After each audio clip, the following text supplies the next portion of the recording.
मुत्तहदा कौमी मूवमेंट के रहनुमा डॉक्टर फारूक सत्तार इस वक्त मीडिया से गुफ्तगू कर रहे हैं। आइए आपको गवर्नर हाउस लिए चलते हैं। सबसे पहले तो मैं सदर आसिफ अली जरदारी साहब और वजीर आजम यूसुफ रजा गिलानी साहब का शुक्रिया अदा करूंगा कि उन्होंने अपने दो वज़रा को यहाँ पर भेजा ताकि वो जीएसटी बिल पर आरजीएसटी बिल पर अपना मौक़िफ़ हमें बता सकें। मैं यहाँ पर ये बात वाज़ेह करना चाहता हूँ, इस बात में कोई अभाम नहीं कि मुत्तहदा कौमी मूवमेंट रिफॉर्म जीएसटी बिल की मुखालफत कर रही है और आज जो गुफ्तगू हुई उसमें हमने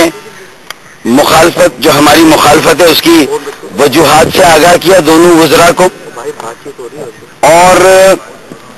हमने उन्हें 9 सिफारिशात दी और मुतबादिल तजावीज़ दी। हमने उन्हें ये बताया कि इस बिल से जिन नई अशिया पर टैक्स लग रहा है उससे महंगाई में इजाफा होगा, अफराते ज़र में इजाफा होगा, उससे आम लोगों की मुश्किलात में इजाफा होगा। हमने ये बात भी रखी कि अगर बुनियादी मकसद मईशत की इस्लाह है, टैक्सों में निज़ाम की इस्लाह है, तो फिर गुज़िश्ता 63 सालों में जिन अरब और खरबपति लोगों पर टैक्स नहीं लगे, जिन लोगों को आज तक टैक्स नेट में शामिल नहीं किया गया,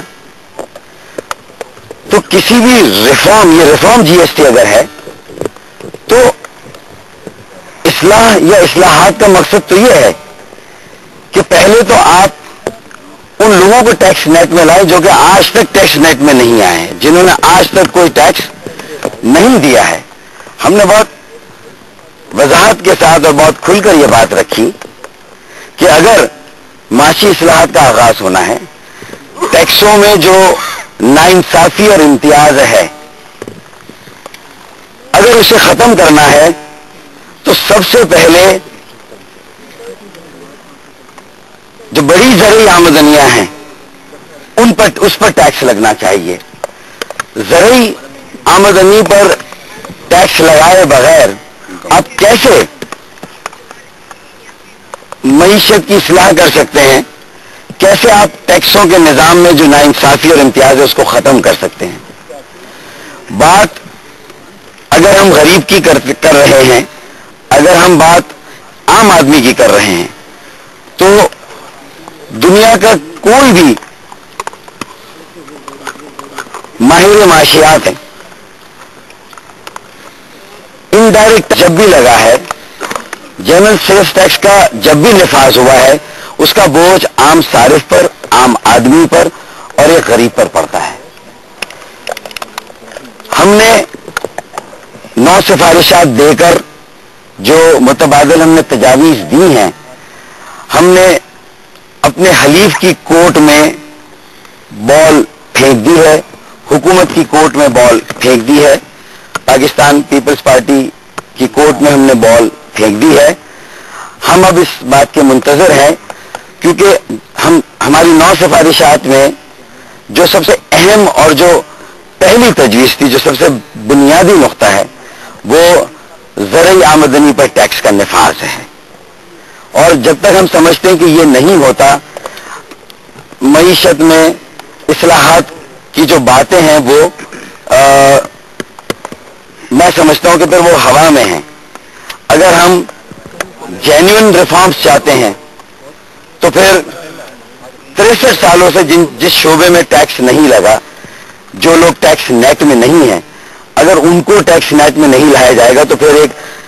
मौजूदा शक्ल का जीएसटी भी तो आम लोगों पर लगा हुआ है पहले से, और आप मजीद अशिया पर लगाकर इसे रिफॉर्म जीएसटी बना दें तो भी उसका बोझ आम आदमी पर ही जाएगा। تو بنیادی بات تو یہ کہ آپ نے یہ کیسی اصلاحات ہیں کہ جس میں وہ جو بڑی مچھلیاں ہیں جو بڑے وڈیرے اور وہ جاگیردار ہیں وہ آج بھی جو ہے وہ ان کے لیے مراتے ہیں. تو ہم بھی بات یہی کرتے ہیں کہ ٹیکسوں کے نظام میں جو امتیاز اور ناانصافی ہے اس کو ختم کیا جائے اور اصلاحات کا آغاز جو بڑی زرعی آمدنیاں ہیں زرعی آمدنی پر ٹیکس لگا کر کیا جائے. یہ ہم نے بنیادی نقطہ وہاں پر اور ہم سمجھتے ہیں اگر اگر ریفارم کا آغاز اس طرح نہیں ہوتا تو ہم یہ سمجھتے ہیں کہ پھر وہ ریفارم نہیں, پھر وہ ڈیفارم جی ایس ٹی ہو جائے گا. وہ ریفارم جی ایس ٹی نہیں ہوگا, پھر وہ ڈیفارم جی ایس ٹی ہوگا. تو اس سے صورتحال بہتر نہیں ہوگی بلکہ صورتحال خراب ہوگی. یہ میں سمجھتا ہوں کہ ہم نے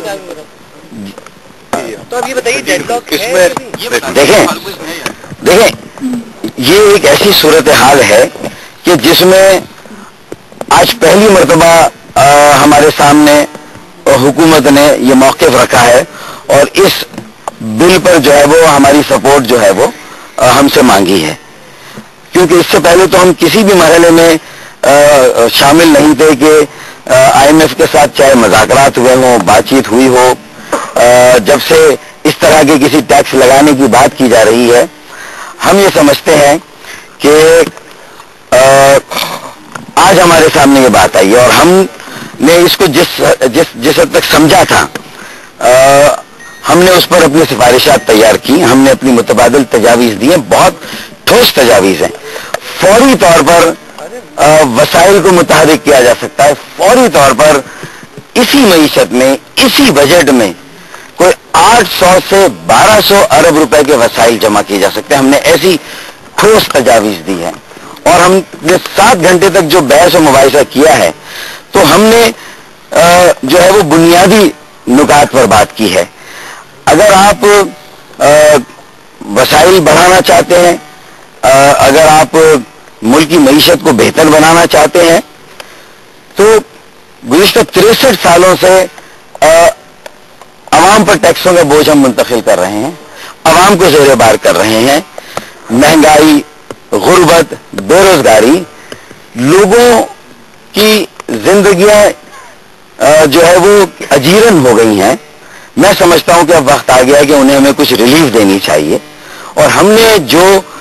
تجاویز دی ہیں اس میں عام لوگوں کے لیے ریلیف بھی ہے اور وہ طبقہ جو مراد یافتہ ہے, وہ طبقہ جس نے 63 سالوں سے ٹیکس نہیں دیا ہے,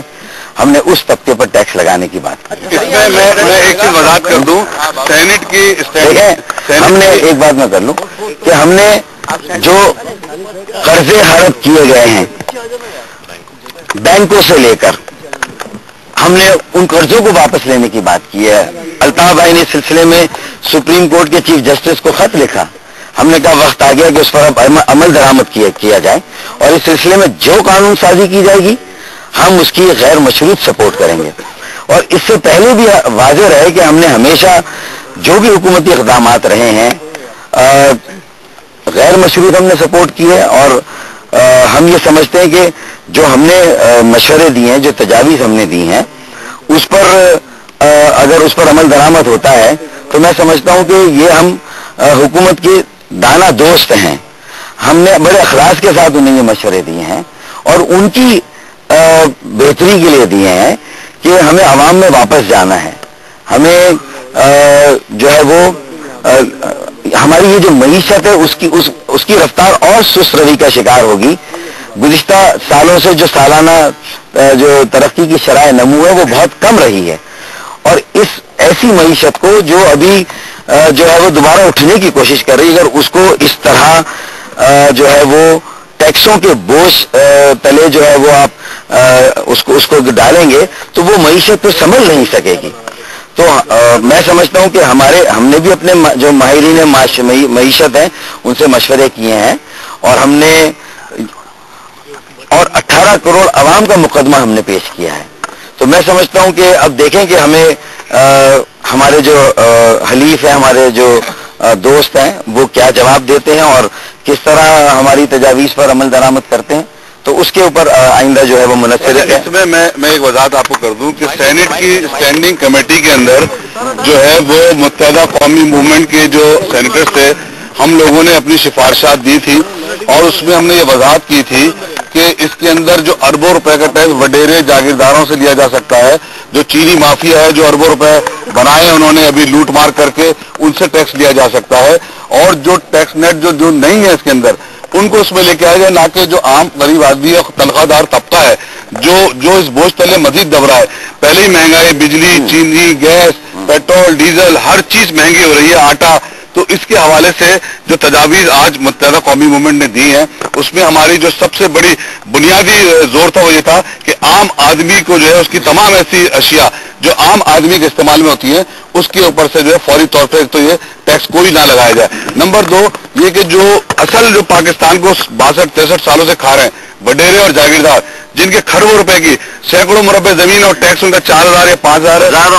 और किसी की सैकड़ों हजारों एकड़ जमीन है उसका जो टैक्स है वो 4 या 5000 है। उसकी बात हमारी बड़े गौर से वजीर खजाना साहब ने भी सुनी और रहमान मलिक साहब ने भी सुनी। हम वजीर आजम का भी शुक्रिया अदा करते हैं कि उन्होंने कायदे अजीज अल्ताफ भाई को फोन किया और उन्होंने जो है वो आप अपनी टीम भेजी, और हमें उम्मीद है कि जो अवाम की उमंगें और ख्वाहिशात आज हमने उनके सामने रखी हैं, ये हमारी डिमांड नहीं है, और हमने कहीं किसी किस्म की, आप लोगों ने देखा, दुनिया ने देखा कि हम किसी ब्लैकमेलिंग की सियासत के अंदर नहीं है। हमने सिर्फ अवामी ख्वाहिशात सामने रखी हैं कि अगर इन ख्वाहिशात को अगर रखा जाएगा तो इससे नेकनामी होगी, गवर्नमेंट की भी होगी, अवाम भी खुश होगी और दुनिया भी खुश होगी। मैं एक बात की वजाहत कर दूं कि थोड़ा सा दूर करें कि रहमान सदर साहब की जो बात हुई है अल्ताफ भाई से, तो वो इस मसले पर नहीं हुई, इस मौजू पर नहीं हुई है। तो सबसे पहली बात तो इस बात को मैं क्लियर कर दूं। दूसरी बात यह है कि अब बॉल हुकूमत के कोर्ट में है, और मैं समझता हूं कि जो उनकी तरफ से अब रिस्पांस आएगा तो उसके बाद मैं समझता हूं कोई और बात हम कर सकते हैं। सारी बातें यहां पर बड़ी वजाहत के साथ